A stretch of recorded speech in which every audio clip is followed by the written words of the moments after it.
আসসালামু আলাইকুম। হার্টো ইন্টারন্যাশনাল স্কুলের পক্ষ থেকে সবাইকে বিজয় দিবসের শুভেচ্ছা। আমি আফসানা হোসেন সোনালী। আমি তাহের কবির। আমি আলিয়ানা ইমরান। আজ 16ই ডিসেম্বর, বিজয় দিবস। 1971 সালের 25শে মার্চ দিবাগত রাতে পশ্চিম পাকিস্তানের সেনাবাহিনী আক্রমণ চালায় নিরস্ত্র সাধারণ বাঙালির ওপর। এতে নিহত এবং আহত হয় অগণিত নারী, পুরুষ, শিশু। সেই দুর্বিষহ রাতকে আমরা জানি কালো রাত্রি হিসাবে। 26শে মার্চ থেকে শুরু হয় যুদ্ধ। দেশের স্বাধীনতা রক্ষার জন্য এই যুদ্ধে অংশ নেন দেশের নারী, পুরুষ নির্বিশেষে সাধারণ জনগণ।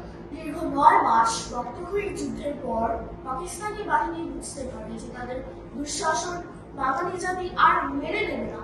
পরাজিত হবার আশঙ্কায় তারা আরো এক ভয়ঙ্কর নীল নকশা তৈরি করেন।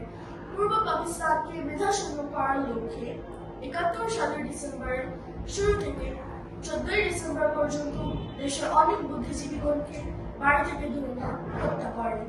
এই দিবসটি বাঙালি জাতির বুদ্ধিজীবী দিবস হিসেবে স্মরণ করেন। এভাবেই বহু ঘাত প্রতিঘাত পেরিয়ে দীর্ঘ 9 মাসের রক্তক্ষয়ী যুদ্ধ শেষে আসে বিজয়।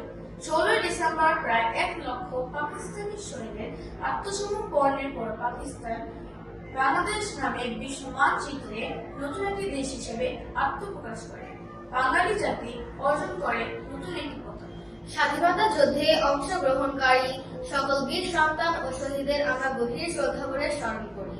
এই দিনটি আমরা বিভিন্ন দোয়া মাহফিল, কুচকাওয়াজ, স্মৃতিসৌধে শ্রদ্ধাঞ্জলি জ্ঞাপন এবং সাংস্কৃতিক অনুষ্ঠান আয়োজনের মধ্যে দিয়ে উদযাপন করি। ধন্যবাদ।